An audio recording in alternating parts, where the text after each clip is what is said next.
नमस्कार मेरे प्यारे भाइयों, दोस्तों, मेरा नाम अजीत है। मैं हरियाणा के फतेहाबाद जिले के एक छोटे से गांव में रहता हूं। हमारे यहाँ भी बाकी गांवों की तरह ज्यादातर लोग खेती बाड़ी पर निर्भर हैं और हमारे खेतों में मुख्य रूप से गेहूं की खेती होती है। वैसे तो दिन भर का काम खेतों में ही लगा रहता है, लेकिन सर्दियों में सबसे ज्यादा दिक्कत तब होती है जब बिजली सिर्फ रात को आती है, और वो भी तब जब शरीर पूरा थका हुआ होता है। और आज जो घटना मैं आप लोगों को बताने जा रहा हूं, वो मेरे जिंदगी का सबसे खौफनाक हादसा है। ये हादसा इतना खौफनाक था कि आज भी मैं चैन से सो नहीं पाता हूं, और जब किसी तरह से नींद भी आती है तो वही चेहरा नींद में दिखाई देता है जो मैंने कुछ साल पहले अपनी आंखों से देखा था। लेकिन अब मैं आप लोगों का ज्यादा समय बर्बाद नहीं करता हूं, सीधा उस रात की कहानी बताता हूं। उस साल भी कुछ ऐसा ही हो रहा था। गांव में रात 10 बजे के बाद बिजली आती थी और उस बिजली के सहारे ही हमें अपने खेतों की सिंचाई करनी पड़ती थी। हमारे खेत गांव से थोड़े दूर थे, करीब 20 मिनट की पैदल दूरी पर। उस दिन भी जैसे ही रात के 10 बजे लाइट आई तो मेरे पिताजी ने मुझसे कहा, अजीत, तू जाकर खेत में पानी दे दे, 2 बजे तक मैं आ जाऊंगा, तब तक तू सिंचाई करता रहे, फिर तू घर चला आना, मैं बाकी देख लूंगा। मैंने कहा, ठीक है पापा, मैं निकलता हूं। मैंने फावड़ा उठाया, एक बोतल पानी की भर ली और मोबाइल को जेब में डालकर खेतों की तरफ निकल पड़ा। उस समय पूरा गांव लगभग सो चुका था। गलियां सुनसान थीं, सिर्फ कहीं कहीं कुत्तों के भौंकने की आवाज आती थी या खेतों की ओर से बहती हल्की ठंडी हवा की सरसराहट। चांद आधे बादलों में छिपा हुआ था, इसलिए बहुत ज्यादा उजाला नहीं था। मैंने मोबाइल की टॉर्च जलाकर रास्ता देखना शुरू किया और धीरे धीरे गांव की गलियों से निकलकर पगडंडी पर आ गया जो खेतों की तरफ जाती थी। ये पगडंडी दोनों ओर गेहूं के खेतों से घिरी हुई थी। हवा जब चलती थी तो गेहूं की बालियां आपस में टकराकर ऐसी आवाज करती थीं जैसे कोई फुसफुसा रहा हो। अभी मैं उस पगडंडी से होते हुए लगभग आधे रास्ते में ही था कि मुझे ऐसा महसूस हुआ कि जैसे किसी ने मेरे बाएं पैर को नीचे से छूने की कोशिश की। मैं एकदम रुक गया, मेरी सांसें हल्की सी तेज हो गईं और मैं नीचे देखने लगा। मेरे मोबाइल की टॉर्च सीधी जमीन पर थी। खेत के किनारे की मिट्टी थोड़ी उबड़-खाबड़ थी, लेकिन वहां कोई नहीं था। मैंने सोचा शायद कोई सांप या बिल्ली रही होगी, या हो सकता है मेरा वहम हो, क्योंकि रात के इस समय जब इंसान थका हुआ होता है तो ऐसे एहसास होना कोई नई बात नहीं होती। मैंने सिर हिलाकर खुद को समझाया, चल अजीत, बेवकूफ मत बन, कुछ नहीं है, और फिर आगे बढ़ गया। लेकिन अभी मैं मुश्किल से 20-25 कदम ही और चला होऊंगा कि मुझे मेरे दाएं तरफ वाले खेत में हलचल सी महसूस हुई, जैसे कोई खेत के अंदर गेहूं की बाली के नीचे नीचे रेंग रहा हो। मैंने एकदम से उस ओर टॉर्च घुमा दी, लेकिन वहां पर कुछ नहीं था। गेहूं की बाली हल्की हवा में झूम रही थी। जानवर होगा, मैंने मन में सोचा, और फिर आगे बढ़ गया। खेत पर पहुंचकर मैंने सबसे पहले मोटर का स्विच ऑन किया। मोटर की आवाज गूंजते ही पानी ट्यूबवेल के पाइप से बहकर खेत में फैलने लगा। मैंने देखा कि सब कुछ सामान्य था, जैसे रोज होता है। मैंने पाइप को एक जगह से दूसरी जगह खिसकाया और फिर किनारे पर आकर बैठ गया। रात की ठंडी हवा चेहरे पर लग रही थी। मैं जेब से मोबाइल निकालकर टाइम देखता हूं, 10:43 रात। अब तक सब ठीक ही लग रहा था, लेकिन अचानक मेरी नजर पानी की धारा पर पड़ी। उसमें कुछ अजीब था। पानी का रंग थोड़ा लाल सा दिख रहा था। मैंने टॉर्च की रोशनी बढ़ा दी और ध्यान से देखा। हाँ, पानी थोड़ा लाल लाल सा लग रहा था, जैसे उसमें मिट्टी नहीं बल्कि कुछ और घुला हो। मैं घबरा गया। ये क्या है, मैंने खुद से पूछा। मैं तुरंत उठकर ट्यूबवेल के पास गया। वहां जाकर देखा तो मेरे पैर ठिठक गए। ट्यूबवेल के मुंह पर 3-4 मरे हुए चूहे और एक कटी हुई मुर्गी पड़ी थी। उनके शरीर से खून बह रहा था और वो खून सीधे पाइप के साथ पानी में मिल रहा था। मुझे घिन आई, डर भी लगा। मैंने फावड़ा रखा और झुककर उन मरे हुए जानवरों को हटाने के लिए हाथ बढ़ाया ही था कि अचानक उनमें से एक चूहा हल्का सा हिला। मैं पीछे हट गया। फिर जैसे किसी ने एक एक करके सबको जागने का इशारा किया हो, वो सब मरे हुए चूहे जिनका शरीर कटा हुआ था, जिनका खून अभी तक बह रहा था, वो उठे और धीरे धीरे गेहूं के खेत में रेंगते हुए चले गए। मेरी टॉर्च हाथ से गिर गई। मैं वहीं मिट्टी में बैठ गया। सांसें तेज हो रही थीं, दिल धक धक कर रहा था। ये क्या देखा मैंने? क्या सच में? मैंने अपने गाल पर एक छांटा मारा। अजीत, तू सही है ना? टॉर्च उठाकर फिर से पाइप की ओर देखा। वहां अब कुछ नहीं था। न खून, न चूहा, न मुर्गी, केवल पानी बह रहा था, लेकिन अब भी थोड़ा गुलाबी सा। मैं वहीं कुछ देर बैठा रहा, हिम्मत जुटाने की कोशिश करता रहा। मोबाइल देखा, 11:12। रात के समय मैंने सोचा, क्या पिताजी को फोन करूं? लेकिन उन्होंने कहा था कि वो 2 बजे आएंगे और शायद ये सब मेरा वहम हो। मैंने खुद को समझाया, कुछ नहीं है अजीत, थक गया है तू, नींद भी आ रही है, सब ठीक है। फिर से पाइप को दूसरी लाइन की ओर घुमाया और सिंचाई शुरू कर दी। लेकिन अब मैं बार बार पीछे मुड़कर देखने लगा था। गेहूं की बालियों की हर हरकत, हर सरसराहट मुझे परेशान कर रही थी। लगता था जैसे कोई छुपकर देख रहा हूं। उस रात के पहले घंटे ने ही मुझे जैसे नींद से जगा दिया था। अब मैं खेत में था जरूर, लेकिन मेरा ध्यान कहीं और ही था। हर पग, हर हवा की सरसराहट अब मेरे लिए खतरे का संकेत बन गई थी। सिंचाई का पाइप अब दूसरी लाइन में चल रहा था और मैं बार बार अपने कंधे के पीछे देख रहा था। दूर दूर तक कोई नहीं था, लेकिन वो एहसास, वो किसी के होने की फीलिंग बार बार दिल में धड़कन बढ़ा देती थी। मैंने खुद को काम में बिजी रखने की कोशिश की। बस थोड़ी देर की बात है, 2 बजे पापा आ जाएंगे, मैं खुद से कहता और दोबारा पाइप की दिशा बदलता। तभी अचानक मुझे ऐसा लगा जैसे कोई मेरे पास से होकर निकला हो, बहुत धीरे से, जैसे हवा ने किसी को खींच लिया हो। मैंने तुरंत टॉर्च उस दिशा में फेंकी। टॉर्च की रोशनी गेहूं के खेत पर पड़ी, जहां बालियां हिल रही थीं, लेकिन हवा की दिशा उस तरफ नहीं थी। मैं 2 कदम आगे बढ़ा, उस ओर जहां बालियां हिल रही थीं। जैसे ही मैं करीब पहुंचा, एकदम से सब शांत हो गया। मैंने लंबी सांस ली और पीछे मुड़ने ही वाला था कि मेरी टॉर्च की रोशनी में कुछ झलकता है, जैसे किसी ने आंखें चमकाई हों। मैंने एकदम टॉर्च को वहीं स्थिर किया। वो एक चेहरा था, गेहूं की बाली के बीच से झांकता हुआ, लेकिन पूरी तरह इंसानी चेहरा नहीं। वो चेहरा कुछ पल दिखा और फिर अचानक गायब हो गया। मैं वहीं जड़ बनकर खड़ा रहा। मेरे हाथ से टॉर्च फिसल गई और मिट्टी में गिर पड़ी। मैं झुककर उसे उठाने ही वाला था कि किसी ने मेरे कंधे पर हाथ रखा। अजीत! मैं डर के मारे उछल पड़ा, लेकिन वो आवाज जानी पहचानी थी। मुड़कर देखा तो रामधन काका खड़े थे। काका जी, आप? मैंने हकलाते हुए पूछा। हाँ रे, सिंचाई कर रहा था तो सोचा देख लूं, कोई तकलीफ तो नहीं। मैंने राहत की सांस ली। तू बहुत डर गया लग रहा है। उन्होंने मेरे कंधे पर फिर हाथ रखा। नहीं काका, कुछ नहीं, बस वो थक गया हूं थोड़ा। मैंने झूठ बोला। असल में तो मैं उन्हें यह कहने ही वाला था कि कुछ तो गड़बड़ है यहां, लेकिन फिर मन में आया कि क्या पता वो मुझे ही पागल समझे। ठीक है, तू कर, मैं अपने खेत देख के आता हूं, उन्होंने कहा और दूसरी दिशा में चल पड़े। लेकिन मैंने पीछे मुड़कर एक बार फिर उसी जगह देखा जहां वो चेहरा था। अब वहां कुछ नहीं था। अब समय हो चला था करीब 12:15 रात को। मैंने पानी की लाइन बदलनी शुरू की। जमीन पर गीली मिट्टी में चलते हुए जब भी मेरा पांव दबता, अजीब सी आवाज होती, जैसे कोई मेरे ठीक नीचे दबा हो। यह सब दिमाग का खेल है, मैं खुद को समझाता रहा। तभी पगडंडी की ओर से किसी के चलने की आहट आई। ठीक ठाक भारी कदमों की आवाज। मैंने टॉर्च की रोशनी उस दिशा में डाली।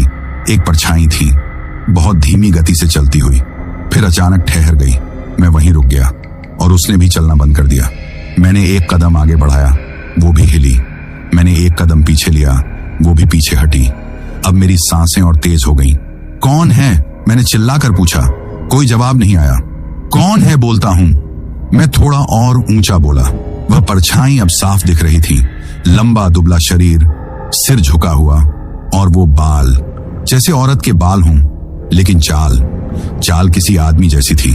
वो परछाई धीरे धीरे मेरी ओर बढ़ने लगी। मैंने डर के मारे टॉर्च नीचे की तरफ झुका दी, पर जब दोबारा ऊपर की तो वहां कुछ नहीं था। गायब! मेरे मुंह से अपने आप निकला। अब मैं समझ चुका था, यहां कुछ है, कुछ जो मुझे देख रहा है, मेरे साथ खेल रहा है। मोबाइल देखा, 12:47। रात के 12 बजे पापा के आने में 1 घंटा भी नहीं बचा था। बस थोड़ी देर और। अजीत, तू हार नहीं मानेगा, मैंने खुद को समझाया। मैंने आखिरी लाइन की सिंचाई शुरू की और खुद ही बुदबुदाने लगा। कुछ नहीं है, सब ठीक है, अंधेरा है बस, मन का वहम। लेकिन मन फिर भी मानने को तैयार नहीं था। और तब कुछ ऐसा हुआ जिसे मैं कभी नहीं भूल सकता। मैंने खेत के एक कोने में हलचल देखी। बालियां बहुत जोर से हिल रही थीं, जैसे कोई अंदर दौड़ रहा हो। मैंने फिर से टॉर्च घुमाई और देखा कोई वहां बैठा है, बिल्कुल झुका हुआ, जैसे खेत से कुछ निकाल रहा हो। मैंने चिल्लाकर कहा, ओए कौन है वहां? वो इंसान तुरंत खड़ा हुआ, लेकिन उसकी चाल अजीब थी। शरीर एक तरफ झुका हुआ, हाथ बहुत लंबे, और उसकी गर्दन जैसे उल्टी मुड़ी हुई थी। मैंने वहीं से पीछे हटना शुरू किया। अब टॉर्च उस पर सीधी थी और उसने भी मेरी ओर देखा। नहीं, घूरा। उसकी आंखें बहुत बड़ी थीं और उनमें सफेदी के सिवा कुछ नहीं था। अब मैं वहां से दौड़ने ही वाला था कि उसने एक कदम बढ़ाया और ऐसा लगा जैसे उसका पूरा शरीर मिट्टी में से खींच कर लाया जा रहा हो। भगवान, ये क्या है? मेरी आवाज घुट रही थी। मैं टॉर्च हाथ में लिए पीछे भागा, लेकिन तभी मेरे पैरों के पास से कोई साया निकला, जैसे कोई मेरे नीचे से गुजर गया हो। मैं वहीं गिरते गिरते बचा। अब मेरे लिए यहां रुकना मुश्किल हो गया था। मैंने फोन निकाला और पापा को कॉल करने ही वाला था कि मोबाइल की स्क्रीन अपने आप बंद हो गई। लो, अब बैटरी। मैंने बटन दबाया। मोबाइल चालू ही नहीं हो रहा था। पूरा मोबाइल ठंडा पड़ गया था, जैसे किसी ने उसका खून चूस लिया हो। मैंने जेब में रखा और वापस फावड़े को उठाया। अब बस फावड़ा है और तू अजीत, मैंने खुद से कहा। 1:18 हो चुके थे। एक चक्कर और सिंचाई करनी थी। मैंने पानी की दिशा बदलते वक्त देखा। अब फिर वही परछाई खेत के उस पार थी, लेकिन अब वो मुस्कुरा रही थी। हाँ, मैंने साफ देखा। उसकी गर्दन एक तरफ टेढ़ी थी, लेकिन होंठ खुले थे, और जैसे ही मैं रुका वो मुस्कुराहट और फैल गई। उसके दांत बहुत लंबे और बेहद पैने। मैं वहीं ठिठक गया। पापा, जल्दी आओ। अब मैं सच में बुरी तरह डर गया था। अब वक्त हो चला था 1:20 का। पापा के आने में अभी भी तकरीबन 40 मिनट बचे थे, लेकिन मुझे ऐसा लग रहा था जैसे ये 40 मिनट 40 साल बन जाएंगे। मैं खड़ा था अपने खेत के एक कोने में, और सामने गेहूं की बालियों के पार वही परछाई खड़ी थी। वो हिल नहीं रही थी, वो कुछ बोल नहीं रही थी, सिर्फ घूर रही थी, और उसका मुंह धीरे धीरे किसी डरावने ढंग से ऊपर की ओर खींचता जा रहा था, जैसे कोई नजरें गड़ाकर हंस रहा हो। उसके दांत सफेद नहीं थे, वो हल्के मटमैले और चकाचौंध में चमकने की बजाय ऐसे लग रहे थे जैसे सड़ चुके हों। लंबे टेढ़े मेढ़े, और उनमें से कुछ ऐसे जैसे गले तक ढंसे हुए हों। मैं एकदम से पीछे मुड़ा। मेरा मन अब सिंचाई में नहीं लग रहा था। पाइप को वहीं छोड़ा और वापस मोटर की ओर बढ़ा। अब पानी बंद करना है और बस किसी तरह रुकना है जब तक पापा ना आए। मोटर की तरफ जाते हुए भी मेरी चाल पहले जैसी नहीं थी। अब मैं हर कदम पर रुकता, इधर उधर देखता, खेत की बालियों की हर हरकत पर नजर रखता। लेकिन तभी जैसे कुछ भीतर से खींचता हुआ मुझे वापस ट्यूबवेल की ओर खींच ले गया। वहां पानी अब ज्यादा बह रहा था, जैसे किसी ने दबाव बढ़ा दिया हो। मैंने देखा कि पानी का रंग पहले से और ज्यादा गाढ़ा हो गया था। मैंने तुरंत टॉर्च की रोशनी ट्यूबवेल के मुंह पर फेंकी, और जैसे ही मैंने वहां देखा, मेरे पैरों के नीचे की जमीन कांप उठी। अब वहां सिर्फ मरे हुए चूहे या मुर्गी नहीं थी। वहां एक बकरी का कटा हुआ सिर, 2 खरगोश और अजीब से काले रंग के कीड़े पड़े थे, जिनके शरीर आधे चिपके हुए थे और बाकी आधे पानी के बहाव में बह रहे थे। उन जानवरों का खून ट्यूबवेल के पानी में ऐसे मिल रहा था जैसे कोई नल से लाल रंग डाला जा रहा हो। मैंने एक कदम पीछे हटाया, लेकिन तभी ट्यूबवेल से ऐसी आवाज आई जैसे कोई वहां अंदर से खराश वाली सांसें ले रहा हो। मैंने वहां कोई इंसान नहीं देखा, लेकिन आवाज बिल्कुल इंसानी थी, गहरी, भारी और जली हुई सांसों जैसी। अब मेरी हिम्मत जवाब देने लगी थी, लेकिन मैं फिर भी वहीं खड़ा था, टॉर्च को कंधे पर टिकाए, फावड़ा हाथ में पकड़े। मैंने एक गलती कर दी। मैंने फिर से उन मरे हुए जानवरों को हटाने की कोशिश की। मैंने जैसे ही बकरी का सिर छूने के लिए हाथ बढ़ाया, वो अपनी जगह से हिल गया, और तभी एक के बाद एक सारे जानवर जो वहां पड़े थे हिलने लगे और धीरे धीरे उठ खड़े हुए, बिल्कुल वैसे ही जैसे पिछली बार चूहे उठे थे। लेकिन इस बार उनकी आंखें खुली हुई थीं, और वो आंखें किसी जानवर की नहीं, किसी इंसान की थीं, बिल्कुल सफेद, बीच में कोई पुतली नहीं। वो सब एक ही तरफ देखने लगे, मेरी तरफ, और फिर जैसे किसी ने उन्हें इशारा किया हो, वो सारे एक साथ खेतों में भाग निकले। मेरे पैरों के नीचे की मिट्टी हिल गई थी। मैंने खुद को पीछे खींचा, लेकिन उस समय मेरे शरीर की हालत ऐसी हो चुकी थी जैसे सारा खून अंदर से सूख गया हो। 1:33 रात के समय हो चुके थे। मुझे हर मिनट भारी लग रहा था। मैंने फिर से ट्यूबवेल के मुंह पर देखा। अब वहां कुछ नहीं था, सब कुछ साफ था, जैसे कुछ हुआ ही नहीं। पानी अब भी बह रहा था, लेकिन अब उसमें भी लाल रंग नहीं था।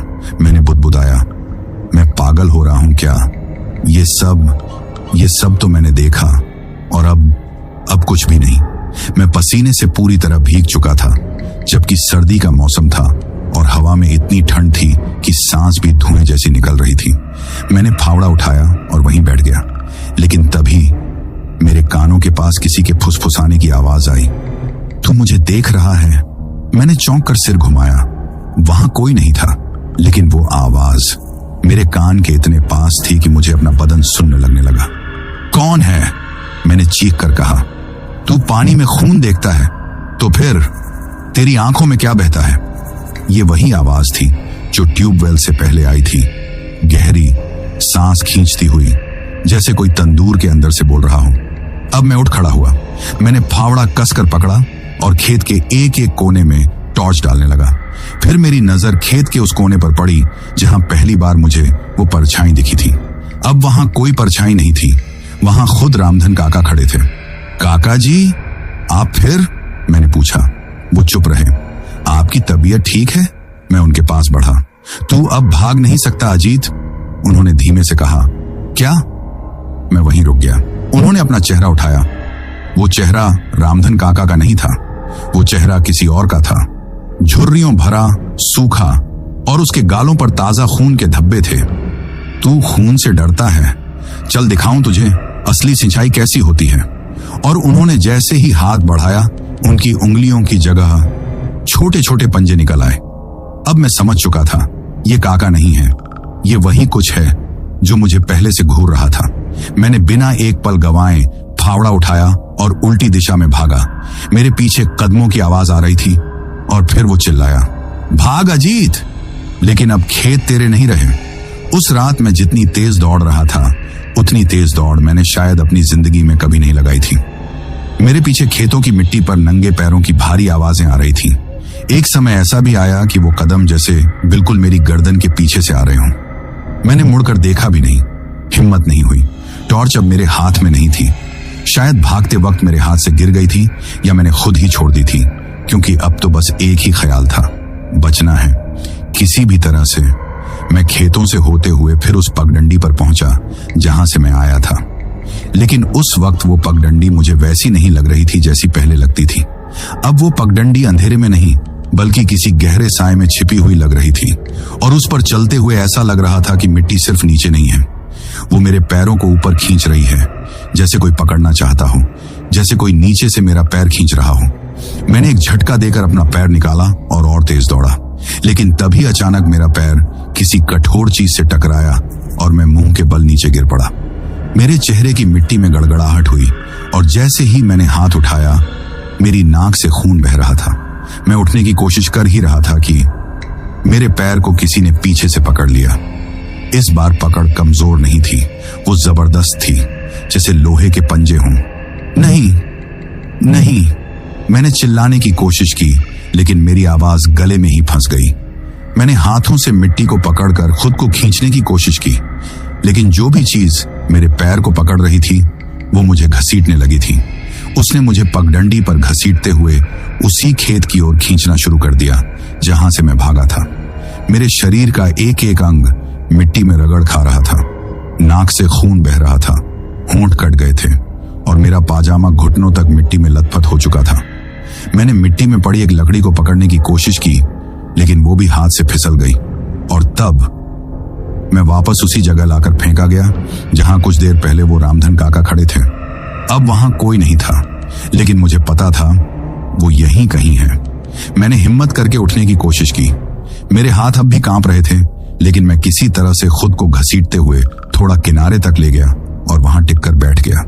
सांसें फूल रही थीं। दिल की धड़कन इतनी तेज थी कि मुझे अपने कानों में उसकी आवाज सुनाई दे रही थी। तभी मेरे बगल से कोई चीज सरसराती हुई निकली। मैंने नजर घुमाई। एक साया काले कपड़ों में लिपटा हुआ गेहूं के बीचों बीच रेंगता हुआ आगे बढ़ा। कौन है तू? मैंने लड़खड़ाती आवाज में पूछा। कोई जवाब नहीं आया। वो साया अब मेरी ओर मुड़ गया था, और अब जब उसने अपना चेहरा उठाया, वो वही चेहरा था, लेकिन अब बदला हुआ। चेहरा किसी सूखे जले हुए आदमी जैसा था। आंखें सफेद, बाल बिखरे हुए और चेहरा झुर्रियों से भरा हुआ। उसका मुंह जब खुला तो ऐसा लगा जैसे किसी गुफा का मुंह खुल रहा हो, और मुंह के अंदर सिर्फ अंधेरा नहीं था, वहां कई छोटी छोटी आंखें चमक रही थीं। वो आगे बढ़ा और अपने लंबे हाथों से मेरा गला पकड़ लिया। अब भागेगा नहीं तू? वो गुर्राया। मैंने उसके हाथ से खुद को छुड़ाने की कोशिश की, लेकिन मेरी हालत अब भी कमजोर थी। उसने मुझे खेत की जमीन पर गिरा दिया और मेरे सीने पर चढ़कर बैठ गया। उसका वजन इतना था कि मेरी सांसें एकदम थमने लगी। मुझे लगने लगा कि अब मेरी सांस बंद हो जाएगी, और तभी उसने अपना मुंह मेरे चेहरे के पास लाया। उसकी सांसों की बदबू इतनी तेज थी जैसे कोई मरा हुआ जानवर अंदर से सड़ रहा हो। वो मेरी नाक से बहते खून को अपनी जीभ से चाटने लगा। अजीत, तेरा खून, उसने बुदबुदाया। खारा है, तीखा है, लेकिन मजा आएगा। वो बार बार अपनी लंबी जीभ निकालता और मेरे चेहरे पर फेरता। मैं अब पूरी तरह हिलने की भी हालत में नहीं था। मेरी आंखें बंद होने लगी थीं, और तभी मेरे मन में मां की कही बात एकदम से उभर आई। भूत पिशाच निकट नहीं आवे, महावीर जब नाम सुनावे। मैंने मन ही मन उस लाइन को दोहराना शुरू किया, पहले धीमे, फिर थोड़ा तेज, फिर पूरे यकीन के साथ। भूत पिशाच निकट नहीं आवे, महावीर जब नाम सुनावे। जैसे जैसे मैं इस लाइन को दोहराता गया, मैंने महसूस किया कि उसके हाथ जो मेरे गले पर थे वो हल्के होने लगे थे। उसका चेहरा अब तिलमिलाने लगा था। बंद कर, चुप हो जा, वो चिल्लाया, लेकिन मैं नहीं रुका। मैंने और जोर से बोलना शुरू किया। भूत पिशाच निकट नहीं आवे। अब वो साया जोर से हिलने लगा। उसका चेहरा कांप रहा था, उसके शरीर से धुआं सा निकल रहा था, और तभी पीछे से किसी ने जोर से फावड़ा उसके सिर पर मारा। धाइए! वो साया एकदम से मेरे ऊपर से हट गया और जमीन पर लौटने लगा। उसका चेहरा मिट्टी में घिसता गया, और उसकी चीख इतनी भयानक थी कि रात की हवा तक कांप गई। मैंने धीरे धीरे आंखें खोली और सामने देखा, पापा खड़े थे। उनके हाथ में वही फावड़ा था जो मैं खेत में लाया था। उन्होंने मेरी ओर हाथ बढ़ाया। अजीत, चल जल्दी, यहां से निकलना है। पापा ने मेरा हाथ पकड़ा और जैसे तैसे मुझे वहां से खींचते हुए खेत से बाहर निकाला। मेरा पूरा शरीर थक कर टूट चुका था। चेहरे पर मिट्टी और खून की परतें जम चुकी थीं। हाथ कांप रहे थे और आंखें बार बार बंद हो रही थीं, मगर पापा के हाथ की पकड़ मजबूत थी। वो जानते थे कि अगर एक पल के लिए भी रुके तो जो कुछ भी मेरे साथ हुआ था शायद दोबारा हो सकता है। हम दोनों खेत से निकलकर पगडंडी पर आ गए। अब मेरी चाल लड़खड़ा रही थी। मैं पूरा शरीर पापा के कंधे पर टिकाकर चल रहा था। वो कुछ नहीं बोले, मैं भी कुछ कहने की हालत में नहीं था। हवा में अब भी अजीब सी ठंडक थी, लेकिन अब वो सामान्य सर्दी की हवा नहीं थी। उसमें कुछ था, जैसे किसी चीज का बोझ, किसी की उपस्थिति। गांव की पहली गली में कदम रखते ही हल्की रोशनी दिखने लगी थी। कुछ घरों में बाहर के बल्ब जल रहे थे। पापा ने मेरा दरवाजा धीरे से खोला और अंदर ले गए। घर के अंदर घुसते ही मां जाग गई, जैसे उन्हें पहले से आभास हो गया हो कि कुछ अनहोनी हुई है। अजीत! वो मेरे पास दौड़ी और मेरी हालत देखकर घबरा गई। ये क्या हाल है छोरे का? खून, ये क्या हो गया? मैं कुछ कहने वाला था, लेकिन मेरी आंखों से आंसू बह निकले। मैंने मां का हाथ पकड़ा और फपक पड़ा। पापा ने उन्हें शांत किया। पहले अंदर ले चलो, गर्म पानी लाओ। मां मुझे अंदर ले गई। मेरे कपड़े बदले गए, खून साफ किया गया और फिर मुझे गर्म दूध दिया गया। कुछ देर बाद ताऊ जी भी आ गए। शायद पापा ने फोन किया था। ताऊ जी के चेहरे पर गुस्सा और डर दोनों था। बोल छोरे, हुआ क्या था खेत में? अब मैं थोड़ा सहज हो चुका था और धीरे धीरे मैंने उन्हें पूरी कहानी सुनाई। कैसे ट्यूबवेल का पानी लाल हो गया था, कैसे जानवर मरे हुए थे, कैसे वो अचानक जिंदा हो गए, कैसे वो परछाई मुझे घूरती रही, और कैसे रामधन काका जैसा दिखने वाला वो शख्स दरअसल कुछ और था। सब सुनने के बाद कुछ देर सन्नाटा रहा। तब पापा ने कहा, ये वही चीज है जो हमारे दादा के जमाने में भी दिखती थी। छलावा, इंसानी रूप में। हर तीसरे चौथे साल कोई ना कोई इसका शिकार बनता था। ताऊ जी ने पूछा, तो अब क्या करेंगे? पापा बोले, सुबह मंदिर चलेंगे और पंडित जी से बात करेंगे। लेकिन उससे पहले उन्होंने मेरी ओर देखा। अजीत, तू अब अकेला खेत में नहीं जाएगा। मैंने धीरे से सिर हिलाया। नहीं जाऊंगा पापा। तभी दरवाजे पर दस्तक हुई। मां ने दरवाजा खोला। रामधन काका खड़े थे। मुझे देखते ही बोले, अजीत, तू ठीक है ना बेटे? मेरे मन में एक डर का हल्का झटका फिर उठा। मैंने गौर से देखा, वही चेहरा, वही चाल, लेकिन आवाज में अब डर था। अजीब नहीं, तूने तो कहा था कि वो तू था। मैं धीमे से बोला, मैं तो रात भर घर में था, मेरी तो तबीयत ही खराब थी। उन्होंने जवाब दिया। अब मेरी आंखों में कुछ पल को शंका लौट आई। अगर वो कल रात खेत में थे ही नहीं तो मेरे साथ कौन था? मुझे याद आया वो चेहरा जो धीरे धीरे बदलता गया था। शुरुआत में वो रामधन काका जैसा दिखा, फिर उसकी आंखें सफेद हो गईं, फिर मुंह लंबा होने लगा और अंत में जब पापा ने फावड़ा मारा तो चेहरा एकदम किसी बूढ़े, झुलसे हुए, मटमैले आदमी का हो गया था, जिसकी आंखों में ना पुतली थी ना कोई इंसानी चेतना। क्या वो इंसान था ही नहीं? मैंने खुद से पूछा। रामधन काका ने सबको बताया कि उन्हें भी पिछले कुछ दिनों से खेतों में अजीब चीजें महसूस हो रही थी। उन्होंने बताया कि 2 दिन पहले उनके खेत की मेड़ पर किसी के चलने की आवाज आई थी, लेकिन जब देखा तो कोई नहीं था और उनके पालतू कुत्ते ने अचानक खेत में जाकर भौंकना और रोना शुरू कर दिया था। हम समझे कोई जानवर है, उन्होंने कहा, लेकिन अब लगता है कोई और था। तब पापा ने मुझे एक चीज दी, लाल रंग का एक ताबीज। ये हनुमान जी का है, उन्होंने कहा। तेरी माँ ने मंदिर से मंगवाया था कल रात को ही। वो कह रही थी कि मन घबराया घबराया सा है, और देख तू तो बच बचा कर आया, लेकिन अब ये पहन ले। ये चीजें इंसानी नहीं होती, तर्क से नहीं चलती। मैंने वो ताबीज ले लिया। सुबह हुई, सूरज की किरणें जब खिड़की से भीतर आईं तो मेरा मन थोड़ा हल्का हुआ, लेकिन नींद अब भी मेरी आंखों से दूर थी। रात की घटनाएं बार बार दिमाग में घूम रही थी। फिर एक बात मेरे मन में चुभी, वो चेहरा, वो बदलता गया था। कभी रामधन काका का, कभी अजीब बूढ़ा आदमी, और फिर मेरे एक पल को जहन में पापा का चेहरा भी आया। नहीं, मैंने सिर झटका। पापा तो मेरे सामने थे, उन्होंने मेरी जान बचाई थी, लेकिन अब मैं हर चेहरे को गौर से देखने लगा था। किसी की आंखें ज्यादा चमकती तो शक होता, कोई अजीब चाल से चलता तो डर लगता। क्या वो चीज अब भी मेरे आसपास है या फिर किसी और के शरीर में? उस रात के बाद मेरी जिंदगी जैसे बदल गई थी। वैसे तो सुबह हो चुकी थी, सूरज की रोशनी घर के आंगन में बिखरी हुई थी, चिड़ियों की चहचहाहट कानों में पड़ रही थी, और सब कुछ बाहर से वैसा ही लग रहा था जैसा एक सामान्य गांव की सुबह होती है। लेकिन मेरे भीतर कुछ ऐसा था जो अब पहले जैसा नहीं रहा। मैं हर आवाज पर चौंकने लगा था, हर परछाई मुझे संदिग्ध लगने लगी थी, हर चेहरा मुझे देखने पर मजबूर कर देता। कहीं वो भी तो बदलता हुआ चेहरा नहीं? मैंने ताबीज पहन रखा था जो माँ ने मंदिर से मंगवाया था। गले में झूलता हुआ वो लाल धागे में बंधा छोटा सा पीतल का हनुमान मुझे हर वक्त कुछ सुरक्षा का एहसास देता था, लेकिन डर फिर भी दिल के किसी कोने में बैठा था, छिपा हुआ। पापा मुझे साथ लेकर मंदिर गए, पंडित जी से मिलवाया, सब कुछ बताया। उन्होंने बहुत ध्यान से मेरी बात सुनी, फिर कहा, बेटा, ये जो तूने देखा है ना, ये कोई सामान्य आत्मा नहीं थी। ये वो होता है जिसे गांव की भाषा में छलावा कहते हैं। ये शरीर नहीं होता, साया होता है, परछाई की तरह। लेकिन जब इंसान कमजोर पड़ता है, अकेला होता है, डरा होता है, तब वो उस पर हावी होता है। पर मैं तो कुछ भी नहीं कर रहा था, मैंने धीरे से कहा। वो खुद मेरे पास आया। पंडित जी बोले, छलावा वहां जाता है जहां उसे जगह मिलती है, और तू खेत में अकेला था। अंधेरे में पानी, मिट्टी और खून, ये 3 चीजें उसे खींचती हैं। उन्होंने मुझे कुछ सिंदूर, तुलसी और हनुमान चालीसा की छोटी किताब दी और कहा, हर रोज सुबह शाम एक बार हनुमान चालीसा पढ़, और जब भी खेत में जाना हो इस सिंदूर को माथे पर लगा लेना। मैंने उनकी बात मानी। मन में थोड़ी राहत मिली, लेकिन शायद वो राहत सिर्फ दिमागी थी, हकीकत कुछ और कहती थी। शाम को मैं घर के बाहर बैठा था, आंगन में पीढ़े पर बैठकर हवा का आनंद ले रहा था। माँ रसोई में थी, पापा गायों को चारा दे रहे थे।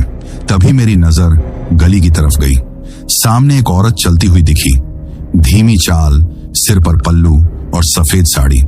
गांव में बुजुर्ग औरतें अक्सर ऐसे कपड़े पहनती हैं, तो शुरू में मैंने ध्यान नहीं दिया, लेकिन फिर मेरी नजर उसके पैरों पर पड़ी।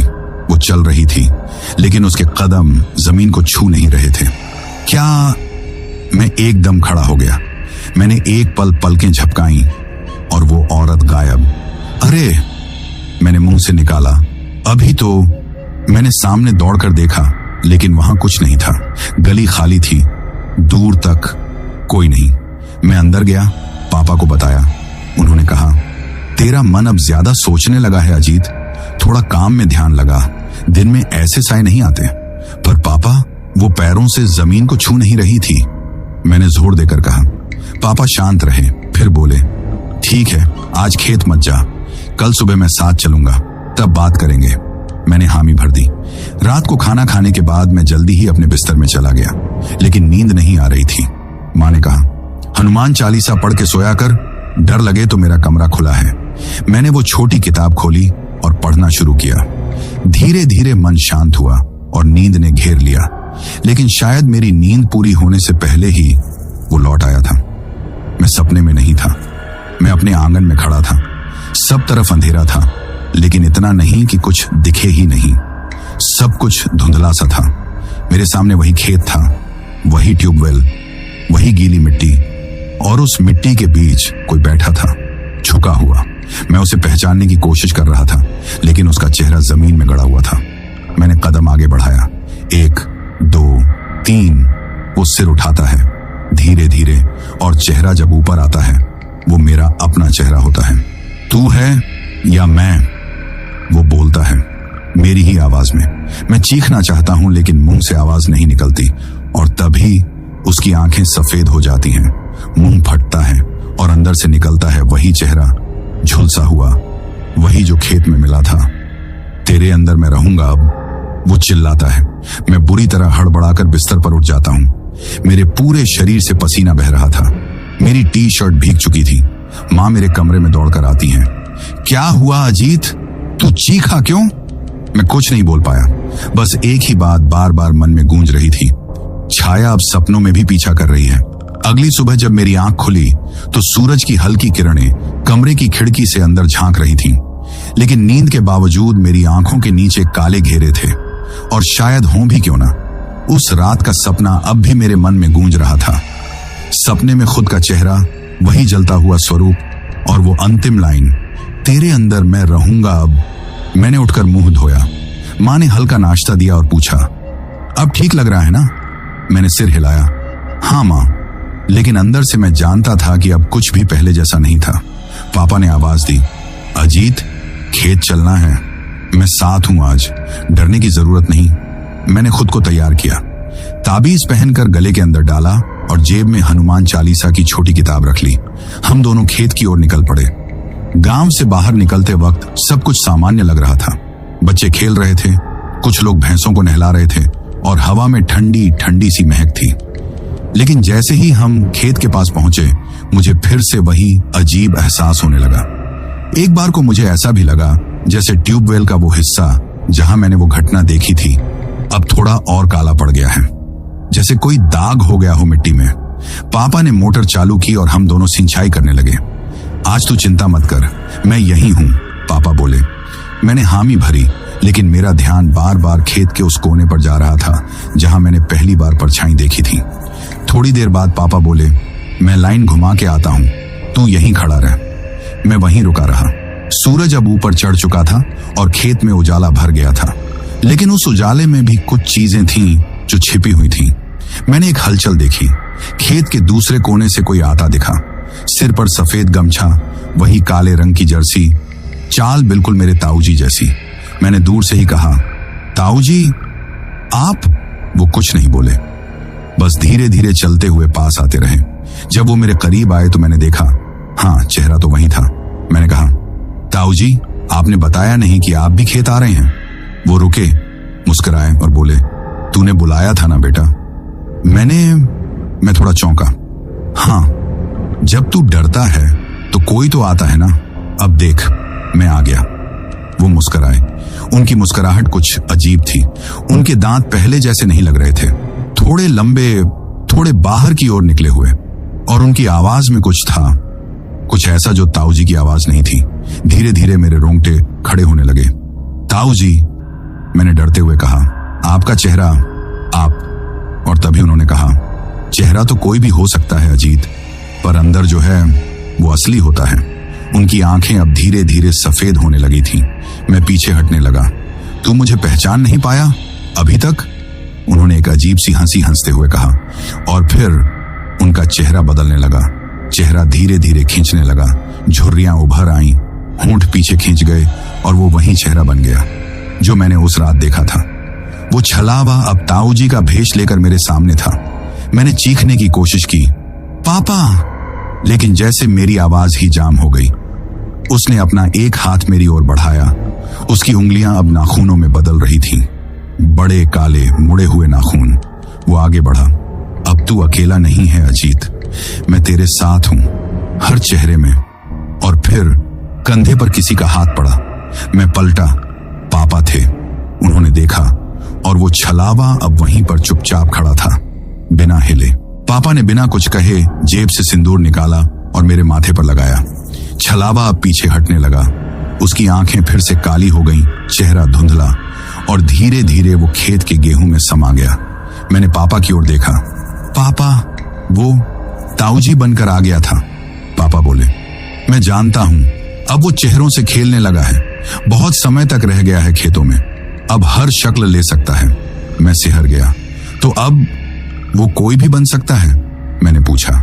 पापा बोले, हाँ बेटा, अब तुझे पहचानना होगा असली कौन है और वो कौन है।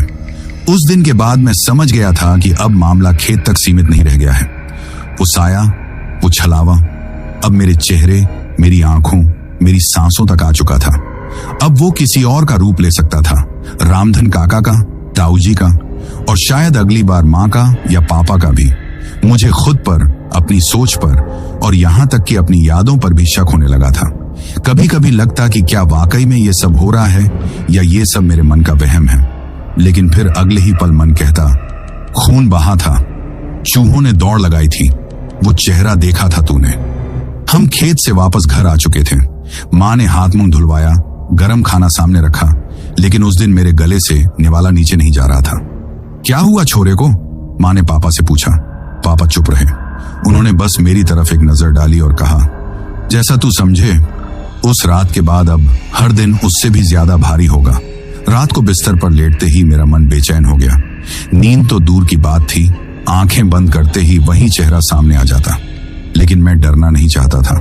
मैंने माँ की दी हुई हनुमान चालीसा की किताब उठाई और आंखें बंद करके पढ़ने लगा। भूत पिशाच निकट नहीं आवे। कमरे की खिड़की खुली थी, हल्की हवा अंदर आ रही थी। तभी हवा एकदम बंद हो गई, जैसे कोई बाहर खड़ा हो और उस रास्ते को ढक लिया हो। मैंने धीरे से नजर घुमाकर खिड़की की ओर देखा। वहां एक आकृति खड़ी थी, काले कपड़े, सिर झुका हुआ, और हवा अब भी अंदर नहीं आ रही थी। मैं समझ गया, ये वही है। वो अब मेरे घर तक आ चुका है। मैंने चिल्लाना चाहा, पापा, लेकिन मेरी आवाज गले से बाहर ही नहीं निकली। वो आकृति धीरे धीरे खिड़की के पास झुकी और उसके गाल पर एक हल्की सी मुस्कान उभरी। वो मुस्कान कोई आम मुस्कान नहीं थी, उसमें तिरस्कार था और डर का ऐसा स्वाद जो रूह तक उतर जाए। मैंने हनुमान चालीसा की किताब जोर से सीने से लगा ली।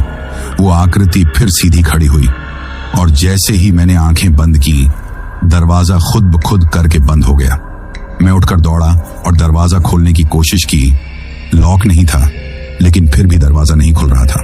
माँ, पापा, मैंने पूरी ताकत से चिल्लाया। तभी अचानक दरवाजा खुल गया और सामने पापा खड़े थे। क्या हुआ? उन्होंने पूछा। मैं कांपते हुए बोला, वो खिड़की पर, वो यही था। पापा कमरे में आए, देखा, खिड़की की तरफ गए, बाहर झांका। कोई नहीं है अजीत। लेकिन पापा, मैं कहता ही रह गया। उन्होंने कहा, देख, अब ये तुझे डराने आएगा, आवाज देगा, पर तू ध्यान मत देना। तुझे जिस दिन जवाब देने की गलती हो गई, उस दिन वो तुझ में समा जाएगा। उनके शब्द मेरे अंदर कहीं गहरे उतर गए। तुझ में समा जाएगा। अब डर कुछ और ही स्तर पर पहुंच चुका था। अगले दिन मैं घर के कामों में लगा रहा। माँ ने कहा, आज तू खेत मत जाना, घर में ही रह। पंडित जी भी कह रहे थे अभी 3 दिन तक पूजा पाठ करवा लें, फिर खेत में काम शुरू करना। मैंने सिर हिलाया। दोपहर को माँ सो गईं। पापा बाहर गायों को चारा दे रहे थे। मैं बरामदे में बैठा था। सूरज ढलने को था, चारों ओर हल्का पीला उजाला था। तभी गली के छोर पर मुझे माँ दिखी, सफेद सूती साड़ी, वही चाल, वही पल्लू सिर पर। मैं चौंका। माँ तो अंदर थी, तो ये कौन? मैंने अंदर दौड़ लगाई। माँ, माँ? अंदर माँ वही पलंग पर लेटी थी। मैंने आंखें चौड़ी कर दी तो बाहर। मैं दौड़कर बाहर आया। गली खाली थी। अब मैं डर गया था। वो अब किसी का भी चेहरा ले सकता है। वो मेरे घर में किसी की भी परछाई बन सकता है। मैं कैसे पहचानूं कौन असली है कौन नहीं? शाम को जब ताऊजी घर आए, मैं चुप था। उन्होंने प्यार से कंधे पर हाथ रखा। क्या हुआ छोरा, चुप क्यों है? मैंने उनकी ओर देखा। चेहरा तो वही था, लेकिन मैंने नजरें उनके पैरों की ओर घुमा दी। सामान्य थे। मैंने पूछा, ताऊजी मंदिर में कब गए थे आखिरी बार? वो हंसे। अरे कल ही तो गया था, पंडित जी से मिला। अब थोड़ा भरोसा हुआ, लेकिन अब ये आदत बन गई थी हर अपने को शक की निगाह से देखने की। रात को जब पापा आए, मैंने भी उनसे वही सवाल पूछा। पापा, आपकी जेब में ताबीज है ना? उन्होंने तुरंत जेब से निकाला और दिखा दिया। क्यों पूछ रहा है बेटा? मैंने सिर झुका लिया। अब भरोसा करना मुश्किल हो गया है। पापा ने मेरे सिर पर हाथ रखा। वो यही चाहता है, तू अपने लोगों से डरने लगे, तू अपने घर में भी अनजाना महसूस करे। यही उसकी असली जीत है। अब मेरी लड़ाई किसी शारीरिक ताकत से नहीं, अपने मन से थी। रात गहराने लगी। हवा अब फिर से भारी हो गई थी और मेरी आंखें हर कोने, हर परछाई में उसे तलाश रही थी, क्योंकि अब वो सिर्फ खेतों में नहीं था, वो मेरे पीछे पीछे घर तक आ चुका था। अब जब वो मेरे पीछे पीछे खेतों से चलकर घर तक आ चुका था, तब समझ में आ गया था कि ये कोई सामान्य डर नहीं है। ये अब मेरा पीछा नहीं कर रहा, अब ये मुझ में उतरना चाहता है। मैंने कई बार खुद को आईने में देखा। कभी कभी ऐसा लगता जैसे मेरी ही आंखों में कोई और आंखें झांक रही हों। वो पारदर्शी, सफेद और अंदर से गहरी काली, जो जैसे मेरी आत्मा तक पहुंच चुकी हो। माँ अब मेरे हर काम में साथ रहती थी। पापा हर रात दरवाजे की कुंडी 2 बार चेक करते।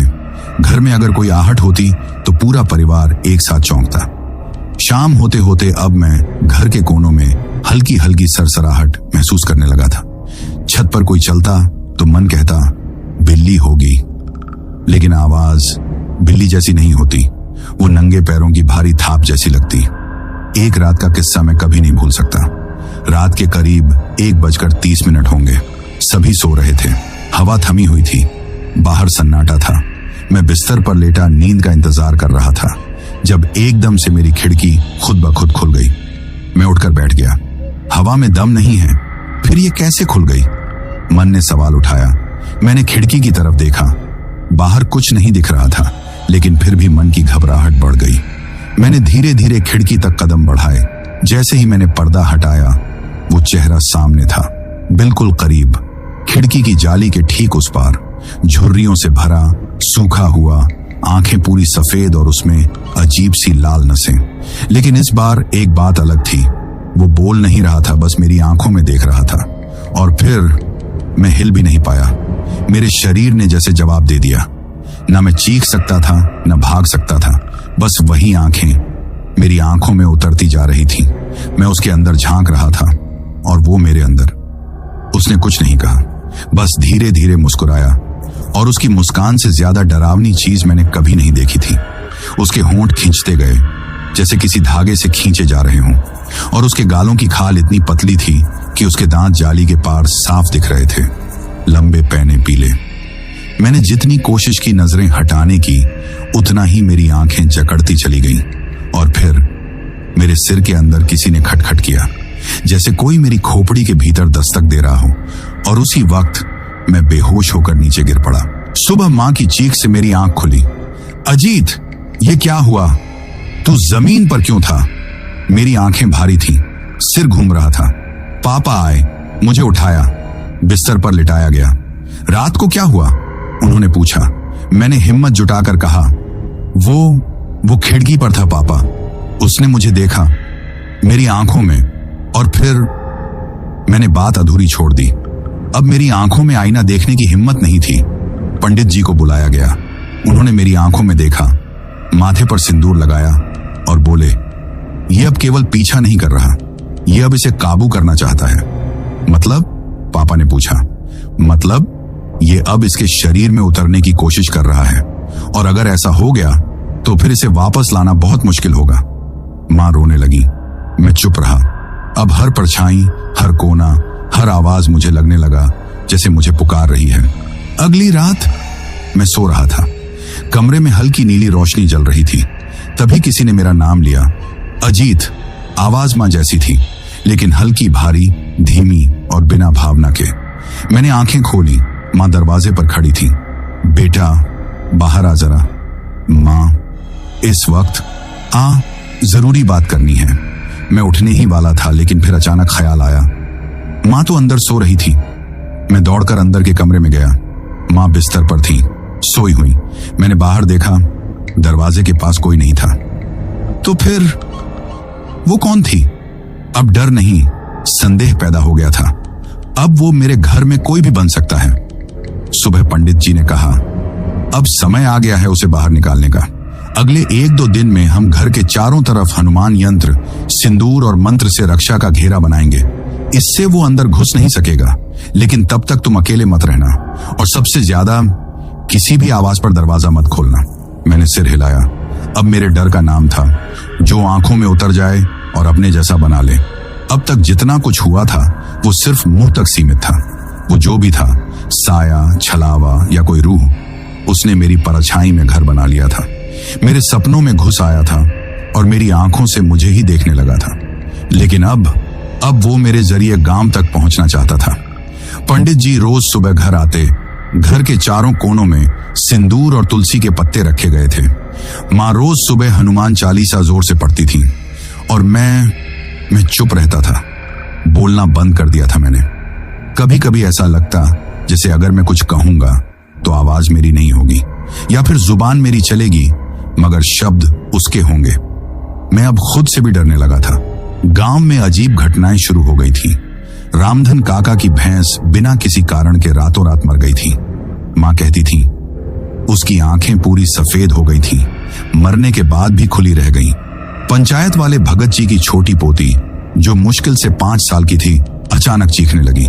छत पे कोई बैठा है, मुंह बड़ा सा है और आंखें नहीं हैं।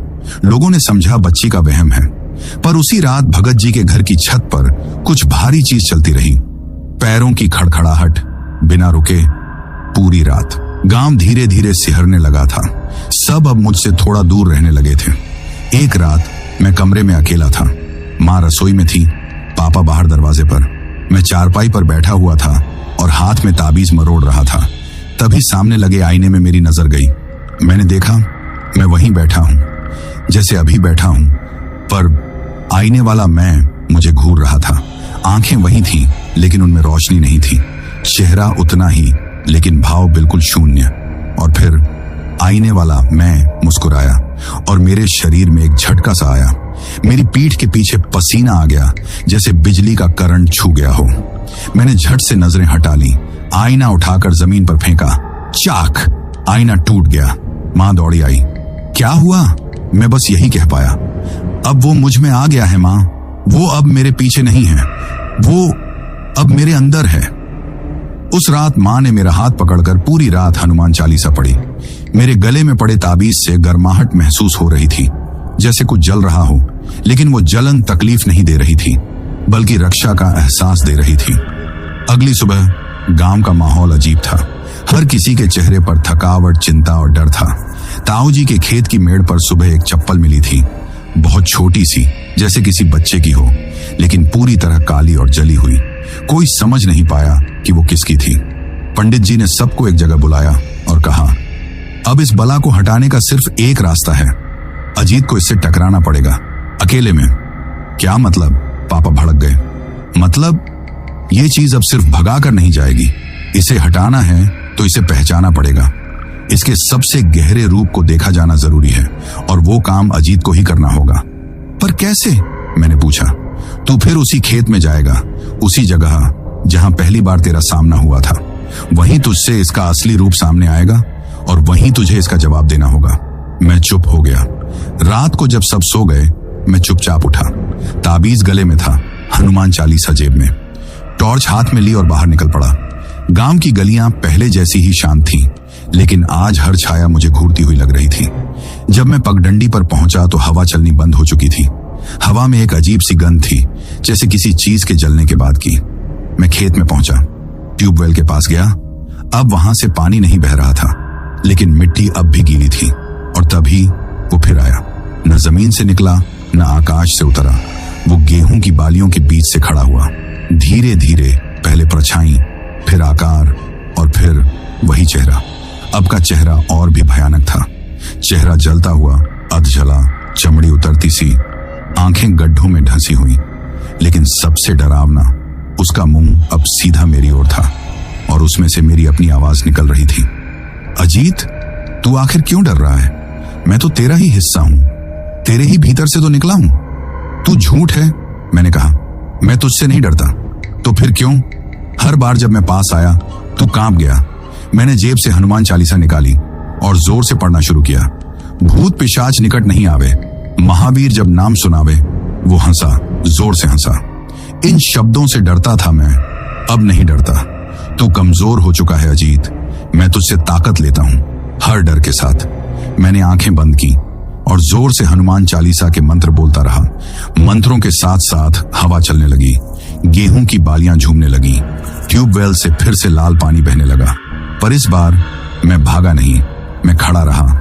और तभी एक तगड़ी सी आवाज आई, अजीत। मैंने पीछे देखा, पापा थे। उन्होंने फावड़ा उठाया और वो सीधे उस छाया की ओर बढ़े। वो छाया एकदम से बिखरने लगी, उसका चेहरा मिटने लगा, मिट्टी उड़ने लगी और वो धीरे धीरे खेत की जमीन में समा गया। मैं वहीं जमीन पर बैठ गया, पसीने से लथपथ, लेकिन एक सुकून के साथ। ट्यूबवेल के पास उस रात जो हुआ, उसने न सिर्फ मेरी जिंदगी की दिशा बदल दी, बल्कि पूरे गांव की सोच को भी हिलाकर रख दिया। मैं जब सुबह खेत से लौटा तो शरीर थका हुआ था, लेकिन मन में एक अजीब सा हल्कापन था, मानो किसी ने कोई बोझ हटा दिया हो या किसी ने सिर पर रखे पत्थर को हौले से उठा लिया हो। पापा मेरे साथ थे, वो भी चुप थे, लेकिन उनकी आंखों में एक संतोष साफ झलक रहा था। हमने घर में कदम रखा, माँ दौड़कर आई, उन्होंने मुझे गले से लगा लिया। बेटा तू ठीक है ना? तुझे कुछ हुआ तो नहीं? उनकी आवाज में डर अब भी था, पर आंखों में राहत दिख रही थी। नहीं माँ, अब कुछ नहीं होगा, मैंने पहली बार शांति से जवाब दिया। पंडित जी को बुलाया गया। पापा ने सारी बात बताई, कैसे उस छाया ने फिर चेहरा बदला, कैसे खेत में फिर वही खून बहा, कैसे मैंने उसका सामना किया और अंत में कैसे पापा के आते ही वो मिट्टी में समा गया। पंडित जी कुछ देर चुप रहे, फिर बोले, उसने हार मानी है पर मरा नहीं है। हम सब चौंके। क्या मतलब? पापा ने पूछा। वो जो था वो सिर्फ एक आत्मा नहीं, वो एक बांधा हुआ साया था, कोई पुराना जख्म, कोई अधूरी आत्मा, कोई अधूरी क्रिया, जिसके कारण उसका रूप अब इतना विकृत हो चुका है कि वो इंसानी नहीं रहा। लेकिन वो खत्म नहीं हुआ है, सिर्फ दब गया है। तो क्या वो फिर से लौट सकता है? मैंने धीरे से पूछा।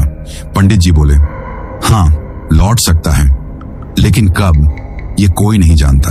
सालों बाद, महीनों बाद, या शायद कुछ ही दिनों में। पर यह तय है कि अब उसे घुसने की जगह नहीं मिलेगी अगर तुम सब सतर्क रहे। अगले कुछ दिन गांव में एक अजीब सी शांति रही। लोग पहले की तरह खेतों में जाने लगे। रामधन काका ने फिर से सिंचाई शुरू की। ताऊ जी के खेत में फिर हल चलने लगी।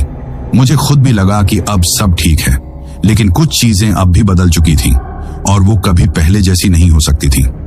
एक रात मैं अपनी चारपाई पर बैठा था, खिड़की खुली थी, हवा चल रही थी, माँ रसोई में खाना परोस रही थी और पापा अखबार पढ़ रहे थे। सब सामान्य था, लेकिन तभी मेरी नजर दीवार पर लगी परछाई पर गई। वो परछाई मेरी थी, लेकिन उसमें कुछ अजीब था। वो मेरी ही थी, लेकिन उसके सिर का आकार थोड़ा अलग था, जैसे बाल बिखरे हुए हों या जैसे सिर के ऊपर कोई और सिर रखा हो। मैंने टॉर्च उठाई और उसकी रोशनी दीवार पर डाली। अब वहां कोई परछाई नहीं थी। मैं चुप रहा, कुछ नहीं कहा। अगली सुबह मंदिर गया, पंडित जी से फिर मिला। उन्होंने कहा, वो साया पूरी तरह मिटा नहीं है, उसकी याद अब भी आसपास है और यादें कभी मरती नहीं, बस दब जाती हैं। उन्होंने मुझे फिर एक नया ताबीज दिया और कहा, इसे खेत के कोने में गाड़ देना, जहां वो खड़ा हुआ था, ये वहां की रक्षा करेगा। मैंने वैसा ही किया। ट्यूबवेल के ठीक पास जाकर फावड़े से जमीन थोड़ी सी खोदी, ताबीज को उसमें दबाया और फिर हल्के हाथों से मिट्टी से ढक दिया। और जब मैं वहां से लौट रहा था तो ऐसा लगा जैसे खेत की हवा अब पहले से थोड़ी हल्की हो गई हो। गांव में अब भी कुछ लोग रात को खेतों में अकेले जाने से कतराते हैं। कुछ कहते हैं कि एक बार उनकी टॉर्च अपने आप बुझ गई थी, कुछ कहते हैं खेतों की बालियों में फुसफुसाहटें सुनाई देती हैं, लेकिन कोई आज तक ये दावा नहीं कर सका कि उसने उसे फिर से देखा हो। मैं आज भी हर रात सोने से पहले हनुमान चालीसा पढ़ता हूँ। माँ अब भी कहती हैं, भूत पिशाच निकट नहीं आवे। पापा के चेहरे पर अब हौसला है, लेकिन उनकी आंखें हर रात दरवाजे की कुंडी 2 बार जरूर चेक करती हैं। और मैं जानता हूं कि वो जो था वो लौटेगा कभी न कभी, क्योंकि उसका मकसद सिर्फ डराना नहीं था, वो चाहता था जगह, किसी के शरीर में, किसी की आत्मा में। और जब तक किसी का मन कमजोर रहेगा तब तक उसकी वापसी मुमकिन है। खेत अब हरे हैं, पानी फिर से साफ बह रहा है, लेकिन उस मिट्टी में कहीं ना कहीं वो अब भी सोया हुआ है। तो दोस्तों, ये कहानी यही खत्म हुई।